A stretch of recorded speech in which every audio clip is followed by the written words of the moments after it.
Hello viewers, আসসালামু আলাইকুম। আজ আপনাদের সাথে দারুণ রিফ্রেশিং একটা ডেজার্টের রেসিপি শেয়ার করব। ডেজার্টটা তৈরি করতে সামান্য কিছু উপকরণের প্রয়োজন এবং এই উপকরণগুলো কিন্তু আমাদের হাতের নাগালেই থাকে। প্রচণ্ড এই গরমে আম এবং সাবুদানার এই ডেজার্টটা আপনার মন প্রাণ কলিজা একদম ঠান্ডা করে দিবে।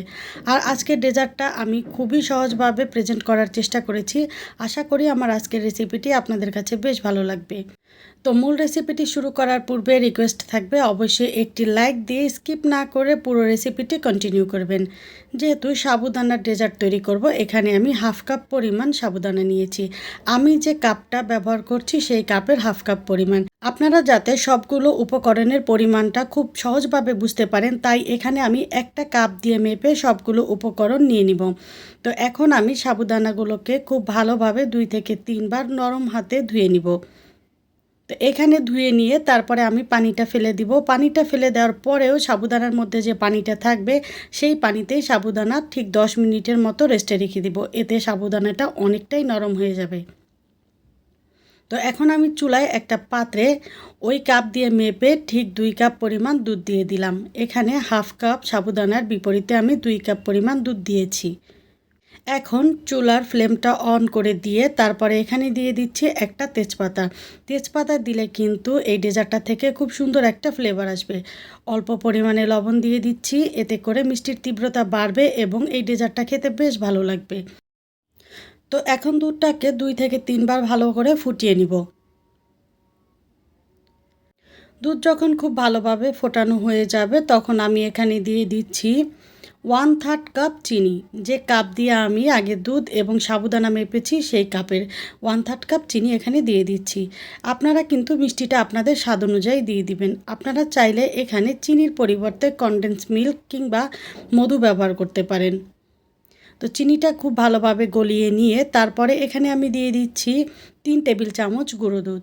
গুঁড়ো দুধ দিলে কিন্তু এর ফ্লেভারটা অনেক বেশি ভালো আসে আর খেতেও খুব ভালো লাগে। এখন এই দুধটা আমি 5 থেকে 6 মিনিট জাল করে নিব। আর এই 2 কাপ দুধকে আমি ঠিক 1.5 কাপ করে নিব। তো দেখেন এখানে দুধটা 1.5 কাপ পরিমাণ হয়ে গিয়েছে। এখন আমি এখানে দিয়ে দিচ্ছি আগে থেকে ভিজিয়ে রাখা সাবুদানাগুলো। সাবুদানাগুলো দিয়ে কিন্তু খুব ভালোভাবে নেড়েচেড়ে দিতে হবে, না হয় দলা পেকে যাবে এবং নিচে থেকে লেগে যাওয়ার একটা সম্ভাবনা আছে। এই সাবুদানাটা বেশ কিছুক্ষণ ভিজিয়ে রাখার কারণে এটা রান্না করতে খুব একটা সময় লাগবে না। চুলার আঁচ মিডিয়াম ফ্লেমে রেখে মোটামুটি 7 থেকে 8 মিনিট রান্না করে নিলেই কিন্তু সাবুদানা রান্না করা হয়ে যাবে। আরেকটা ব্যাপার, সাবুদানা রান্না করার সময় কিন্তু অনবরত নেড়েচেড়ে দিবেন, না হয় কিন্তু অবশ্যই নিচে থেকে লেগে যাবে। তো এখানে দেখেন আমার সাবুদানা কিন্তু খুব সুন্দর করে রান্না করা হয়ে গিয়েছে। সাবুদানার ভেতরে খুব সুন্দর একটা স্বচ্ছ কালার চলে এসেছে। তেজপাতা একটু খেয়াল করলে বুঝতে পারবেন কালারটা কীরকম স্বচ্ছ হয়ে গিয়েছে। এখন আমি চুলার ফ্লেমটা অফ করে দিচ্ছি আর এখানে তেজপাতাটা ফেলে দিচ্ছি। তেজপাতার যে ফ্লেভারটা আছে সেটা অলরেডি সাবুদানার মধ্যে ঢুকে গিয়েছে, এটা আর প্রয়োজন নেই। তো এখন আমি এই সাবুদানাটা একদম ঠান্ডা হওয়া পর্যন্ত অপেক্ষা করব। আচ্ছা, এখন পুরোপুরি ঠান্ডা হয়ে যাওয়ার পরে এই সাবুদানা আমি একটা বাটিতে ঢেলে নিব। তো ভিউয়ার্স দেখেন এখানে সাবুদানার ঘনত্বটা ঠিক কীরকম আছে। ডেজার্টটা এর থেকে বেশি পাতলা হলে খেতে ভালো লাগে না। তো এখন এই সাবুদানা আমি 30 থেকে 40 মিনিটের মতো ফ্রিজের নর্মাল চেম্বারে রেখে দিব। আর এই দিকে ডেজার্টটা রেডি করার জন্য আমি এখানে 2টো পাকা আম নিয়েছি। এখন আমগুলো আমি একটা চাকু দিয়ে তারপরে ছোট ছোট টুকরো করে কেটে নিব। ডেজার্ট তৈরির সময় একটা জিনিস খেয়াল রাখবেন, আমগুলো বটি দিয়ে কাটবেন না, তাহলে আম কাটার পরে আমের মধ্যে একটা কালো কালো ভাব চলে আসে। লোহার সংস্পর্শে আসলে কিন্তু আমগুলো কালো হয়ে যায়। তাই অবশ্যই চেষ্টা করবেন চাকু দিয়ে কেটে তারপরে ডেজার্টটা রেডি করতে। তো এখানে আমি একটা আম পুরোটাই টুকরো টুকরো করে তারপরে একটা বাটিতে নিয়ে নিচ্ছি।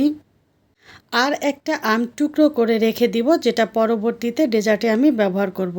তো এখানে আমি একটা আম পিউরি করে নিব। পিউরিটা আমি হাত দিয়েই করছি, আপনারা চাইলে ব্লেন্ডার ব্যবহার করতে পারেন। আমটা ব্লেন্ডারে দিলে একদম মিহি হয়ে যায়, সেটা খেতে আমার ভালো লাগে না, তাই আমি একটু দানা দানা রেখে এখানে পিউরিটা করে নিচ্ছি। তো এখানে আমার আমের পিউরিটা করা হয়ে গিয়েছে।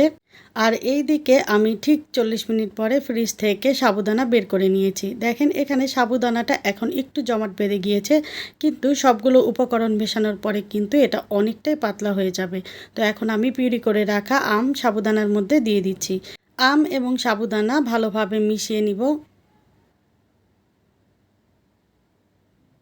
আমটা ভালোভাবে মিশিয়ে নেওয়ার পরে দেখেন এখানে কালারটা কতটা সুন্দর হয়েছে। এখন আমি এখানে দিয়ে দিচ্ছি আরেকটা আম যে টুকরো করে রেখেছিলাম সেই আম। এখন আম ভালোভাবে মিশিয়ে নিব। এখানে কিন্তু আপনারা আপনাদের পছন্দ অনুযায়ী আমের পরিমাণটা দিতে পারেন। 1টা 2টো বা 3টে যে যেরকম খেতে পছন্দ করেন সেরকম দিয়ে দিবেন। তারপরে দিয়ে দিচ্ছি বেশ কিছু আইস কিউব। একটু ঠান্ডা ঠান্ডা হলে খেতে ভালো লাগবে, তাই এখানে আমি আইস কিউব দিয়ে দিলাম। আর এখানে দিয়ে দিচ্ছি ভ্যানিলা আইসক্রিম। আইসক্রিম অ্যাড করার সময় অবশ্যই খেয়াল রাখবেন এখানে ভ্যানিলা আইসক্রিমটাই ব্যবহার করবেন। এখানে স্ট্রবেরি, ম্যাঙ্গো বা অন্যান্য ফ্লেভারের আইসক্রিম যদি ইউজ করেন তাহলে এই ডেজার্টটা খেতে খুব একটা ভালো লাগবে না। তো এখন আমি উপর থেকে বেশ কিছু পেস্তা বাদাম কুচি দিয়ে দিলাম। তো আমার ডেজার্টটা কিন্তু একদম রেডি। তো ভিউয়ার্স, আমার আজকের রেসিপিটি ভালো লাগলে অবশ্যই লাইক, কমেন্ট এবং শেয়ার করে দিতে ভুলবেন না প্লিজ। আর যারা প্রথমবার রেসিপিটি দেখছেন চাইলে চ্যানেলটা সাবস্ক্রাইব করে পাশে থাকা বেল আইকনের অল অপশনটি সেট করে নিতে পারেন। দেখা হবে পরবর্তী রেসিপিতে। ততক্ষণ পর্যন্ত ভালো থাকবেন। আল্লাহ হাফেজ।